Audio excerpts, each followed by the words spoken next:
नमस्ते प्रणाम सब भाई सबके। और मेरा गाना अभी लॉकडाउन वाला जो है रिकॉर्डिंग हुआ है और आप सबके बीच में बहुत ही जल्द जाने वाला है, तो आप सब ढेर सारा प्यार दीजिए। और अपना भाई का ये छोट चैनल है, आपका भाई का धनंजय धड़कन इंटरटेनमेंट, तो इस चैनल का आप सब ढेर सारा प्यार दे, आशीर्वाद दे और जितना हो सके शेयर करें इस चैनल को। और ढेर सारा जितना भाई सब देख रहे हैं, आप सब एक एक सपोर्ट करेंगे, एक सब्सक्राइब करेंगे तो भाई का हर एक गाना, हर एक बढ़िया सा वीडियो देखने को आप लोगों को मिलेगा। तो आप सब ऐसे प्यार आशीर्वाद बनाए रखें, जैसे कि पहले की तरह आप सब सब्सक्राइब किए थे। एक चैनल जो मैंने पहले धनंजय धड़कन इंटरटेनमेंट था वो डिलीट हो गया, तो एक्चुअली मैंने फिर से इसको बनाया है।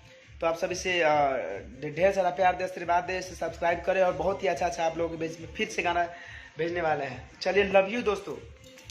बहुत ही अच्छा अपडेट आप लोगों के बीच में मिलता रहेगा इसी चैनल के थ्रू, धनंजय धड़कन इंटरटेनमेंट।